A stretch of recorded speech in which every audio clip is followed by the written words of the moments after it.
Hey, what's up, everybody? Tony Vitti. I want to go over the Marriott timeshare maintenance fees and basically the maintenance fees from any of the timeshare companies. I was just out here on my morning walk on Sunday, try to get my 3 to 5 miles a day. But anyways, so the timeshare maintenance fees are getting a little crazy, and you know, it's part due to the companies, obviously part due to inflation, part due to employee wages, which causes other things to go up. The cost of goods costs everything to go up, power costs, gas prices. As fuel prices go up, so does everything, because everything has to be brought in on truck or ship or whatever. So I was just reading like a week or two ago, and I wanted to shoot a quick video on how to. Okay, sorry, my neighbor stopped me. I love people in the South. They drive like 100 miles an hour, but they stop. They're like, hey, how you doing? They're like the greatest people ever. So the maintenance fees, they keep going up. They keep going up. They keep going up. And it used to be like 3 to 5%, but I just saw the Marriott maintenance increase on their points program is going to be like 20%. What? Like, I mean, at that point, I mean, you know, there's the rule of 72 where your money whatever number divides into 72. So 20 would be 4. So your maintenance fees would be doubling every 4 years at that rate, which is crazy. I don't know. I know your paycheck's not going up 20%, or your retirement and your investments probably aren't making 20%. And if they are, please message me so I can invest. So what are we gonna do about these maintenance fees issues? And I don't think that the timeshare companies don't give to, you know, they make a percentage of what the maintenance fees are. So they make like 10% management fee. So they don't care if the maintenance fees go up. So I don't think they have a vested interest in keeping costs as low as possible. And also, I'm really kind of getting disenfranchised with the timeshare industry. I thought they're good products when I sold them. Personally, I've been staying at Airbnbs a lot because we have the dog and we like to eat our own food. And I probably get every Airbnb I've stayed at is nicer than and better than any timeshare I've stayed at. You have your own pool usually, you know, so my maintenance fees on my Marriott weeks are like $2,100 a week, maybe $1,900 to $2,100 per week. So I can get an Airbnb for, you know, $300 a night for just the cost of my maintenance fee.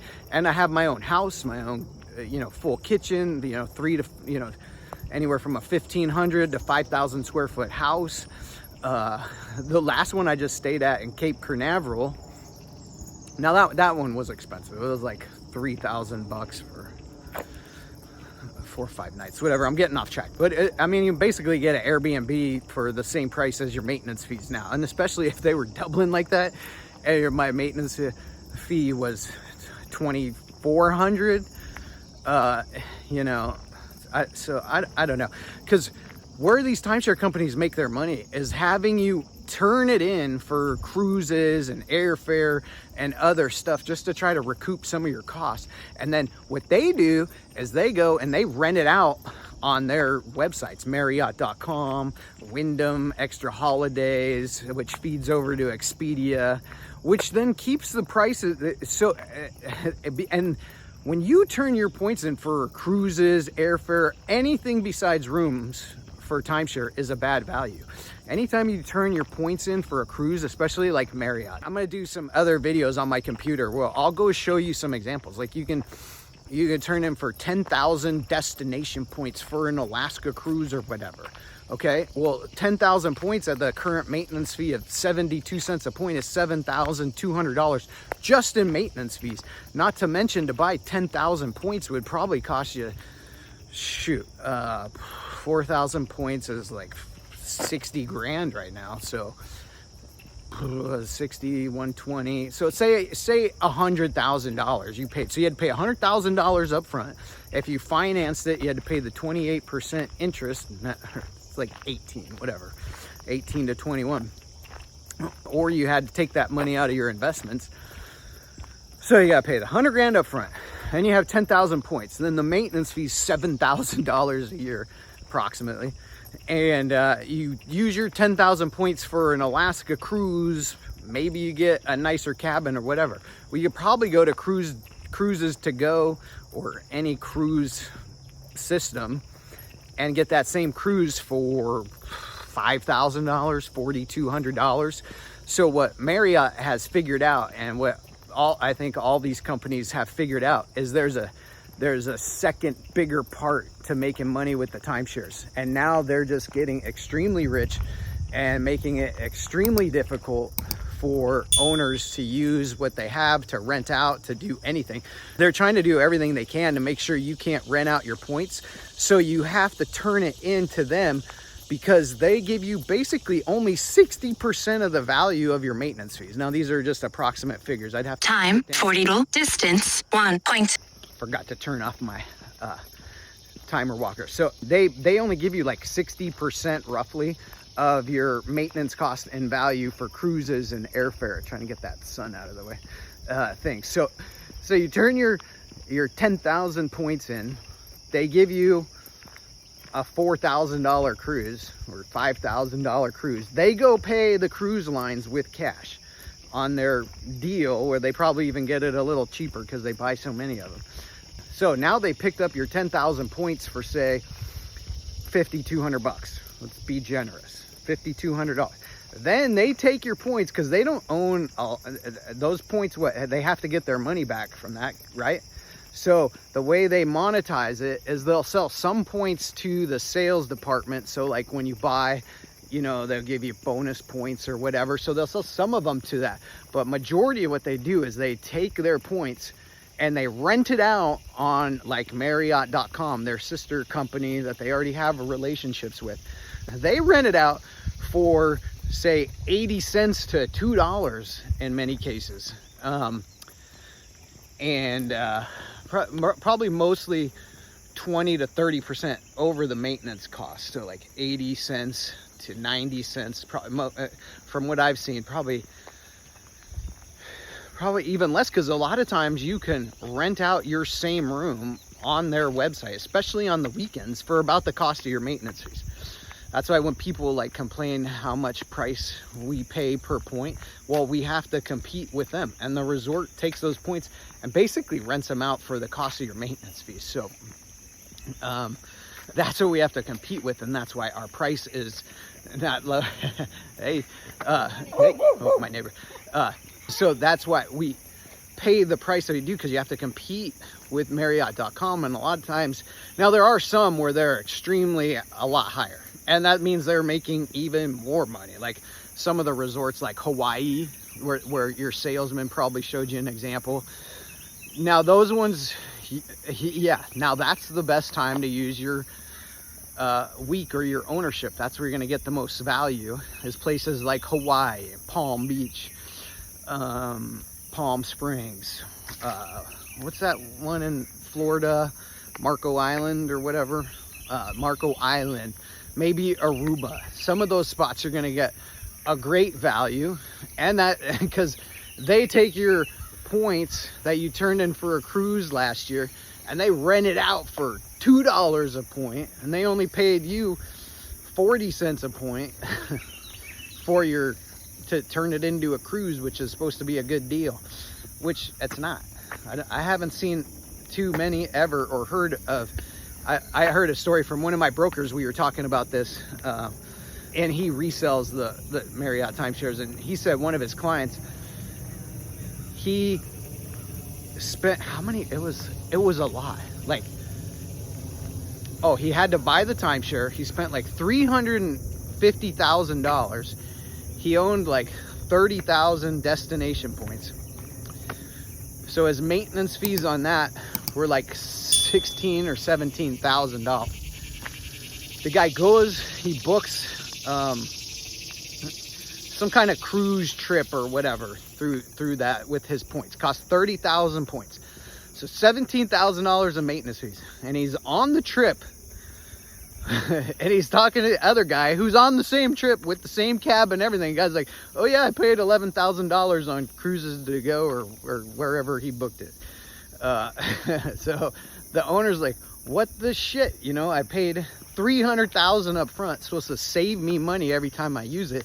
So the timeshare companies have this huge thing going, and the problem I'm finding with big companies in my older age is companies always usually start out with a good person in charge, like a good man, a good leader with honesty and integrity, and they build this awesome, amazing company. But then they die, and then the kids take over, even if it's a bigger company, like now some of these companies, like that's not the Marriott family in charge. Now you got a new CEO.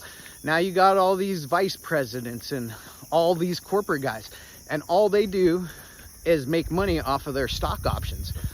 It's a huge factor. They make their money off stock options, so they need to increase the profitability of the company. So when they found out in 2011 that you could make hundreds of millions of dollars by doing this arbitrage, that's when they found out where the real money is. It's way more profitable than even selling the timeshares. Even though if they're selling $1 billion worth of timeshare, they're, you know, most of that money is for marketing and sales. Like half of a timeshare purchase just goes to the marketing and sales team. You know, your free gifts and the people in, they'll get your parking pass, concierge people. There's no concierge people. Those are all marketing people trying to book you on a tour. You don't need a freaking parking pass. It's free parking. Why would you need a parking pass? Anyways, so those costs, they don't make, well, my point was they don't make a ton of money off of the timeshare sales. And then if you, because the tours cost so much, and then yada yada, the building costs, you know, everything, they probably make 5-10%. So even if they made $1 billion in sales or 1.4 billion, they're only making like $100 million in cash EBITDA. But when you turn your points in for cruises and whatnot, and they make $300-400 million in profit, what do you think they're going to concentrate on? You know, so and then every timeshare salesman, I know I did, I was like, you can rent it out if you're not using it, where you can have somebody rent it out for you, which is what we do for our clients. And they just try to make it so difficult to do it. Like now they got rid of the transfers. Now you can only transfer in so many points because you can't have a commercial account, or renting it out as commercial use, where it's the same points, whether it gets rented to somebody else or the owner uses it. If the owner already bought and paid for the points, and it's their points, it would be points they would be using to stay at the resort anyway. So why does it matter if they rent it out? Or why does it matter if one person rents it out for them in their account? It shouldn't matter, because that's what they do. How do they get the points to put into their account to rent out on these other websites? So they either like specifically wrote in special laws and rules for them to use these points and then tell you can't use them in that way, which is probably what they did, you know, because that's what I would do if I owned that company. So they make these specific rules just for them, where they can count it, they can make a profit off of it, and they can make money off it. But somebody else doing it for you on your behalf, that's ridiculous, because you don't want non-owners staying there. Well, what do you think somebody is who's renting it off Marriott.com? It's the same non-owner. When you turn your points in for cruises, they're going to rent it out to non-owners staying there. If you are one of those people that complain that you can't get rooms or inventory, and you blame the people renting it out, it's not from that. It's not from that. Especially like Wyndham and Worldmark, their programs, I don't know, they either sell too many. I think they oversell what they even own. That's personally what I think. They probably don't, but because when I got into timeshare in 2000, was it 2000 or 2001?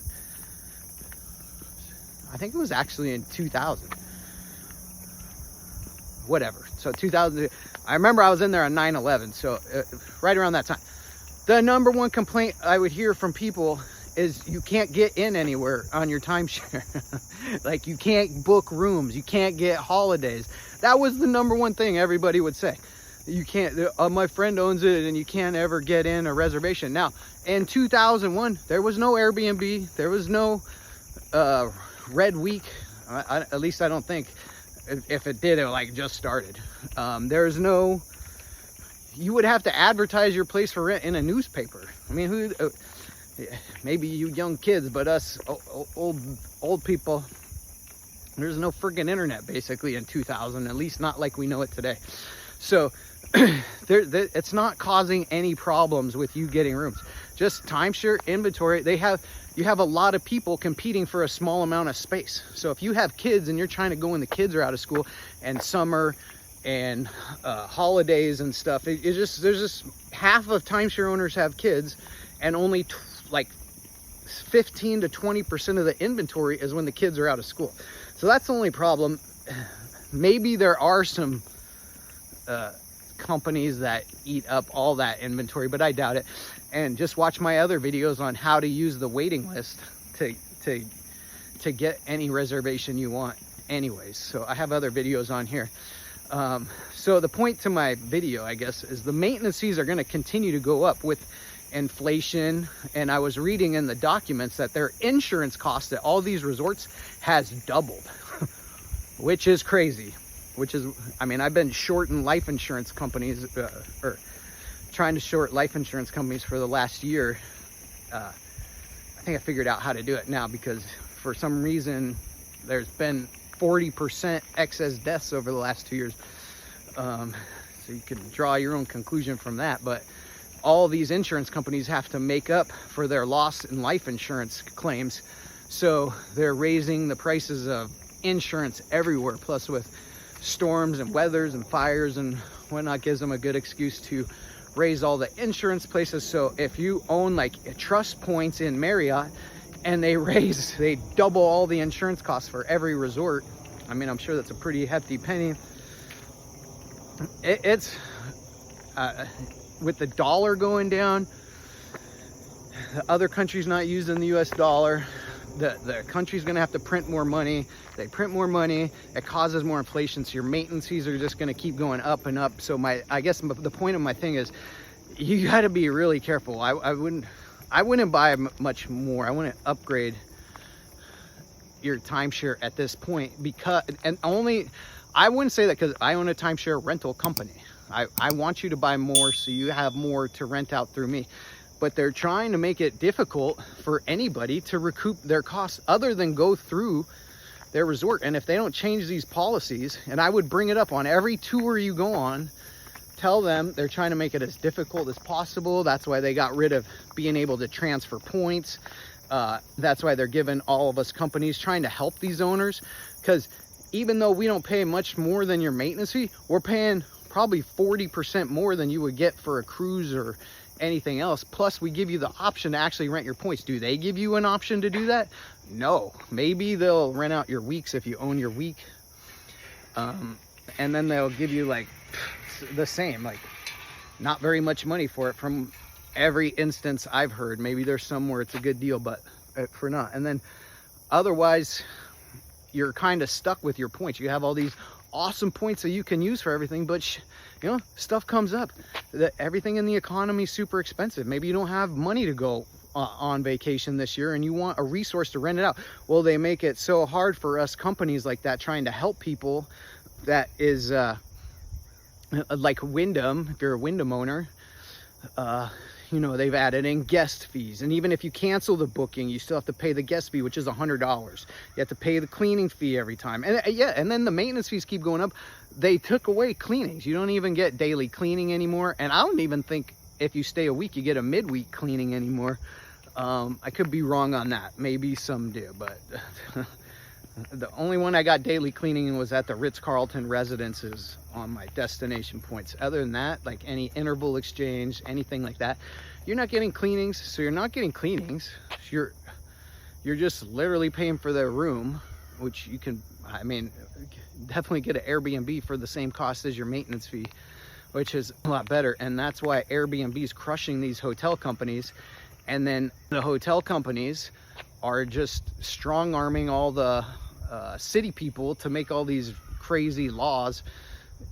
I'm sure there are some parties and some get out of hand, but there's technology that you can institute in your Airbnb that makes it so you can detect if a party's going on and stuff like that. So it's just the hotel companies, and in my opinion, maybe some areas like Vegas or whatever where people throw crazy parties, but when I was staying in Morgantown, Pennsylvania in the Airbnb, I doubt that. It's just the hotel companies, I think, trying to keep Airbnbs out of these markets because they're a lower cost option. They're providing a better service. The beds are better. I would say almost all the beds are better. I said that I made a review why I don't stay at hotels anymore, because the beds are better. And then the last 4 Airbnbs I stayed at, the beds, they're better than the hotels, but they weren't as comfortable as the first 5 I stayed in.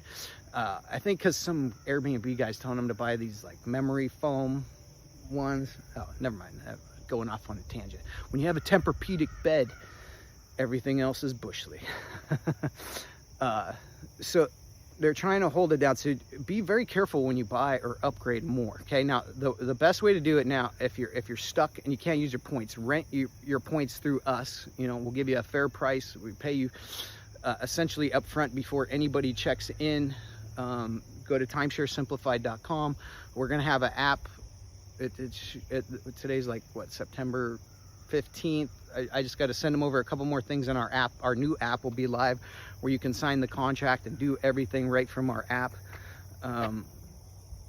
Let us monetize your unused timeshare points on the years you can't use it. We'll keep fighting for your rights. We'll keep finding ways to make enough money to at least cover your fees, so you don't have to worry about that if you've already bought a bunch of timeshare or you're looking into it. And then watch my other video, because if you rent it out, there's a great way where you just set up like a little business, a little LLC, or even just claim it as your real estate. Depends on if your ownership is a deeded real estate or points, but nonetheless, you could just set up a little LLC for a few $100s a year. Let's probably say less than $500, but it'll allow you to take somewhere between $3,000 to $20,000 a year in tax deductions just by renting out your timeshares as a side business. And it's all legal. It's, you know, read the book Lower Your Taxes by Sandy Botkin. He used to work for the IRS for many years, wrote how 80% of people overpay their taxes. You just do a few simple things that are perfectly legal within the tax code that'll give you $3,000 to $20,000 a year, and then you rent the rest through us. Let us take care of the hassle, or you can do it yourself. I have other videos on here how to rent it out yourself. It's not quite as easy as you would think, but it can be done, of course, for sure. And of course, you'd always make more renting it yourself, just like doing anything, painting your house yourself or landscaping yourself, whatever. You pay somebody like us to do it. You know, you got employee costs, you got competition, you got to pay the actual city taxes, you got to pay taxes, you got to pay for all the people that scam you, all the people that stay and then charge their credit card back.